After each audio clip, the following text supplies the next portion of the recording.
This is the European edition of Breaking Banks, the world's #1 fintech podcast and radio show. We bring you the European unicorns, startups, founders, regulators, and leaders innovating the rapidly evolving fintech scene today.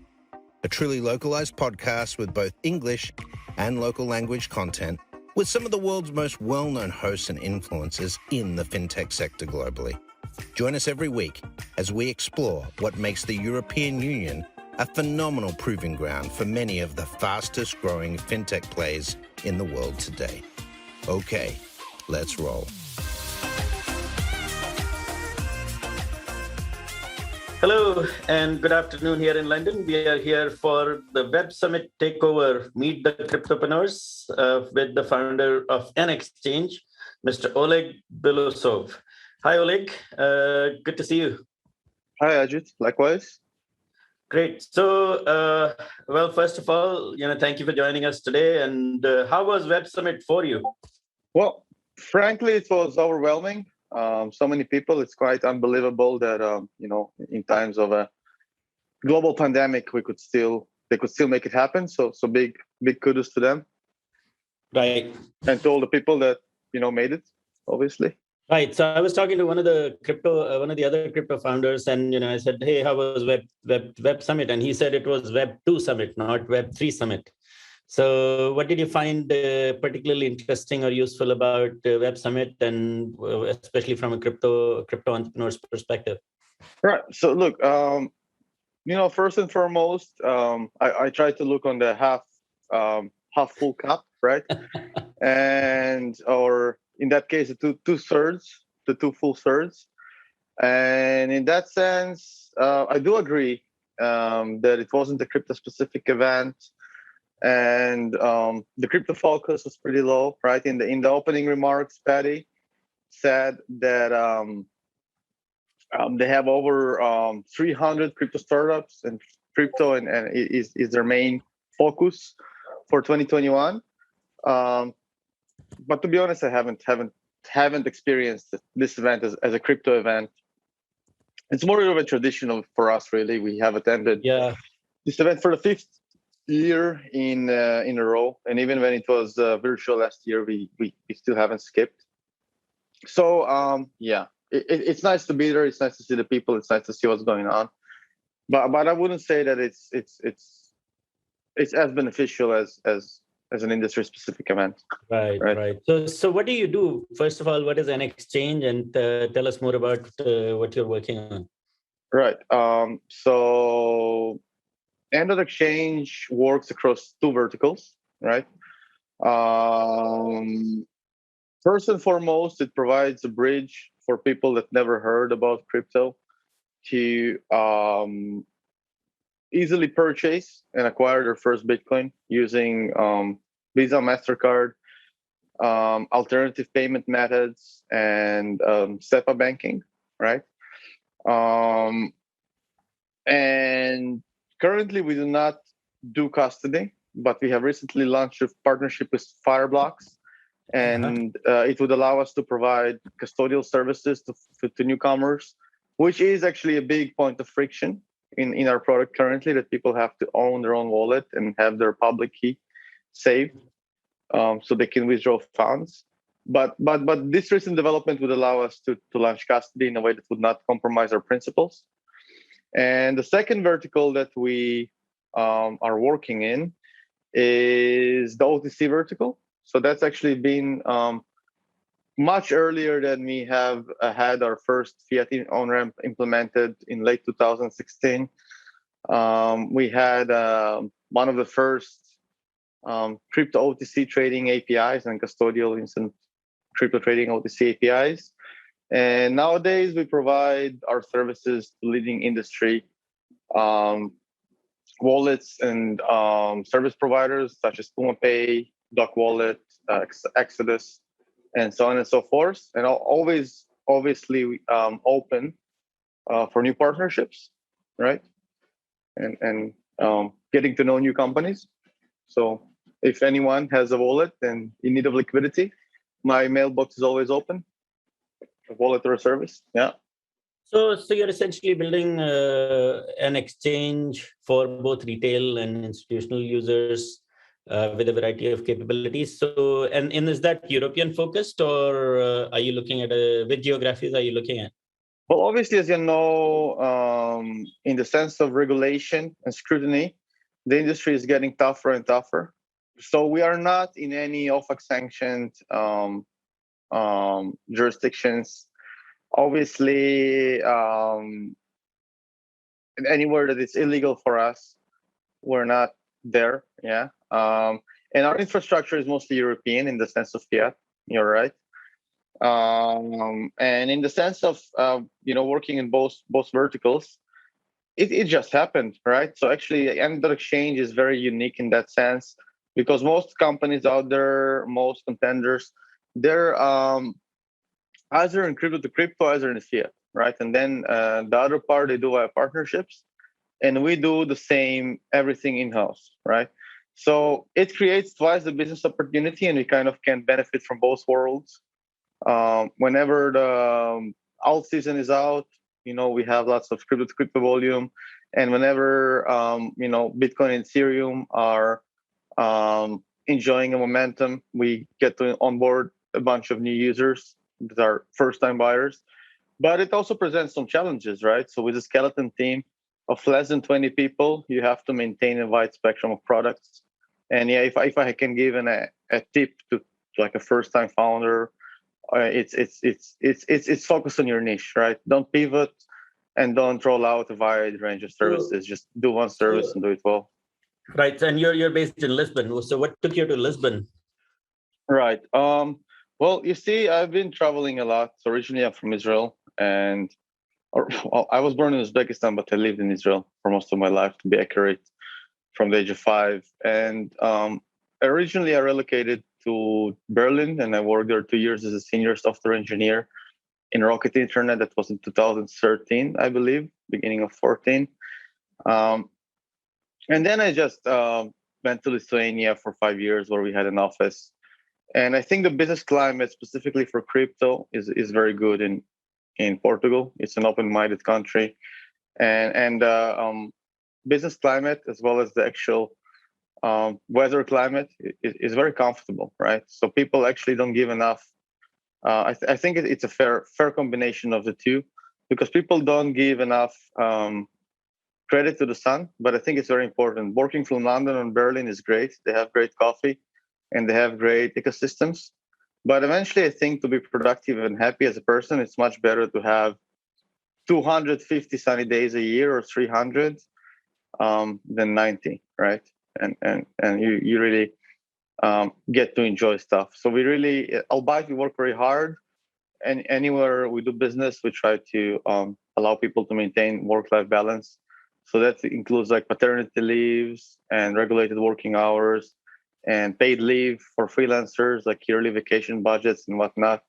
We really try, albeit all of the vast majority of our guys are freelancers, we try to kind of simulate a benefits package for them so they kind of can leave So work.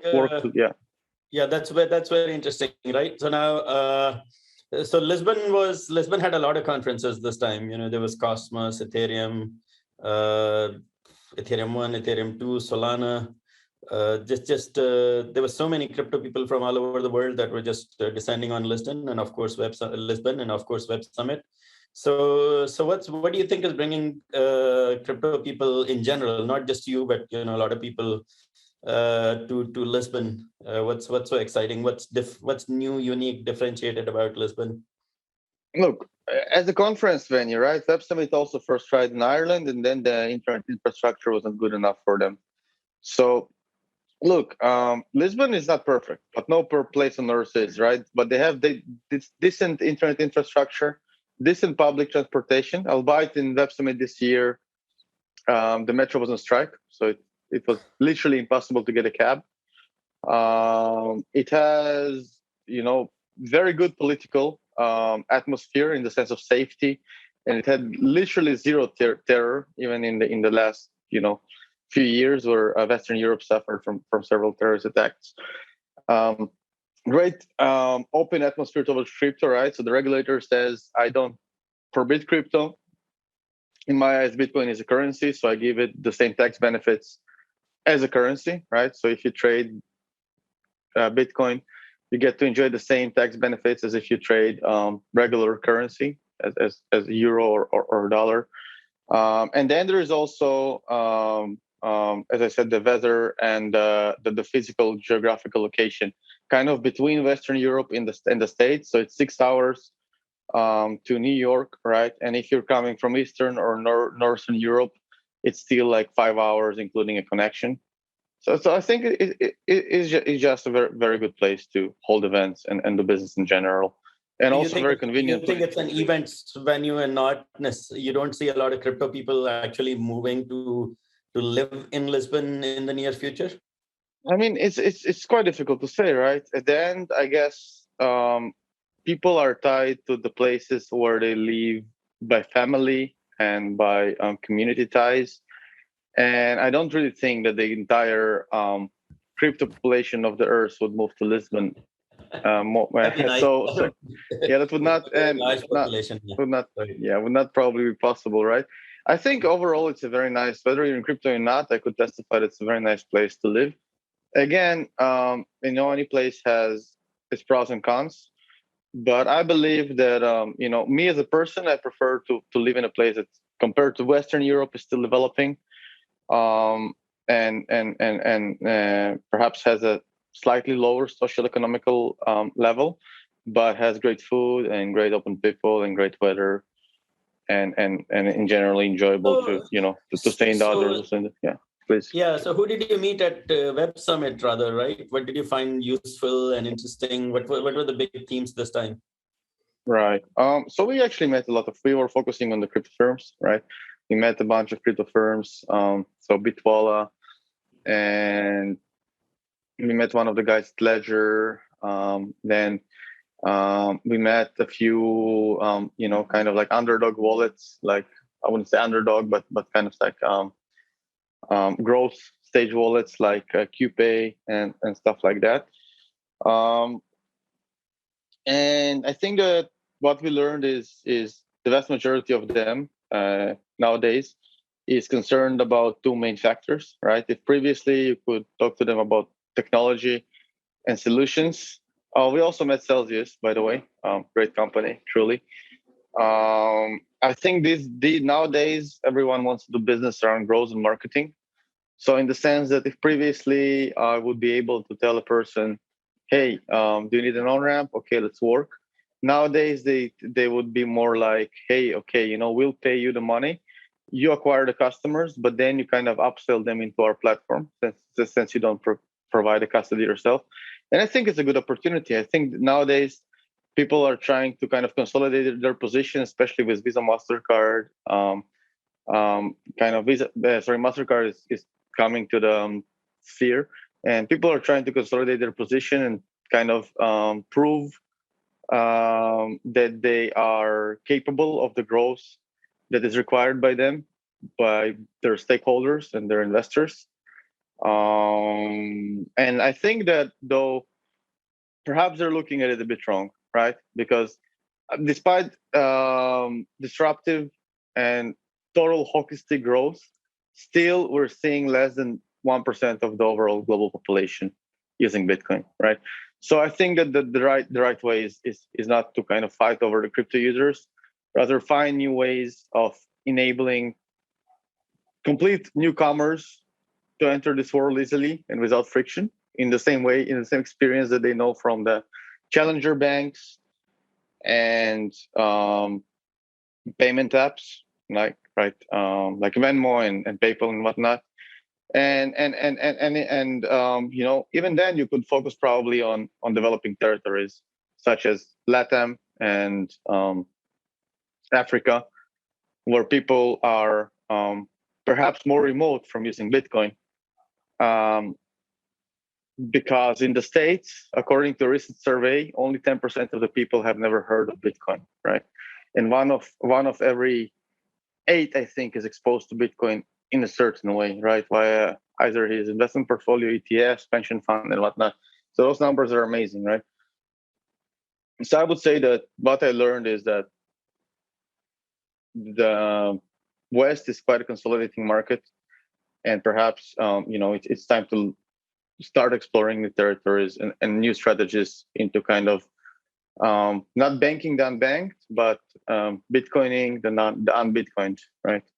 Yeah. So you've seen the valuation of Coinbase, FTX, Binance, and all that, right? So the larger exchanges have been done extremely well in the last year or so, last 2 years, because of the favorable environment we are in, and just the sheer amount of liquidity and inbound demand.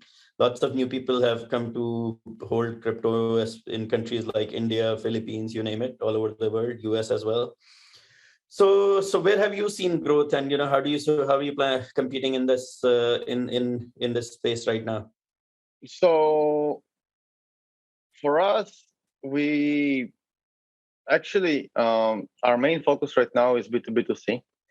So we, rather than competing with those big names, we try to partner with them and provide a complementary service to the services that they provide.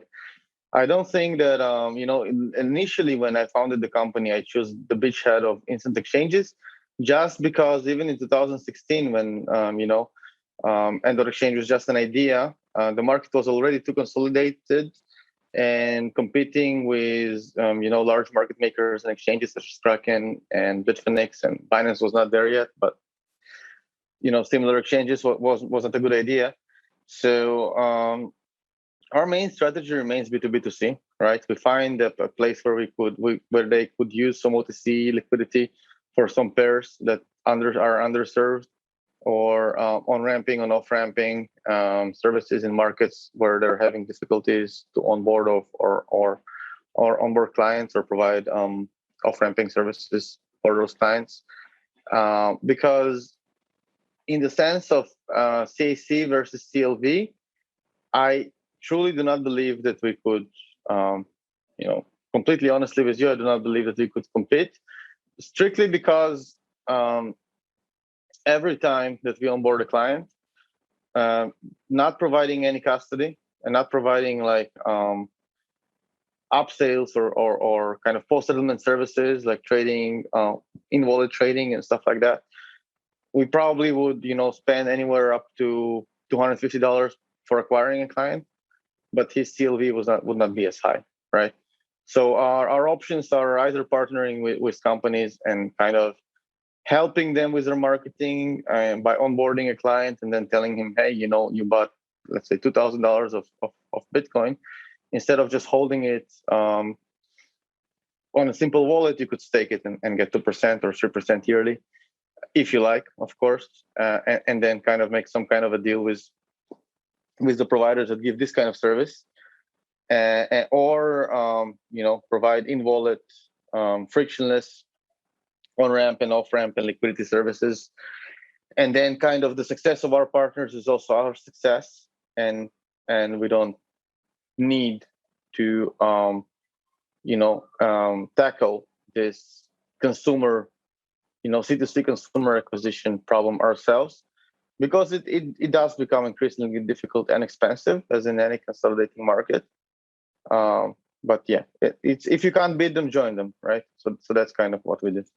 That's pretty cool. So I think since we are talking about the Web Summit, there is this whole Web3 narrative that's really starting to gain ground now. We have seen decentralized finance products in the NFT space, crypto gaming.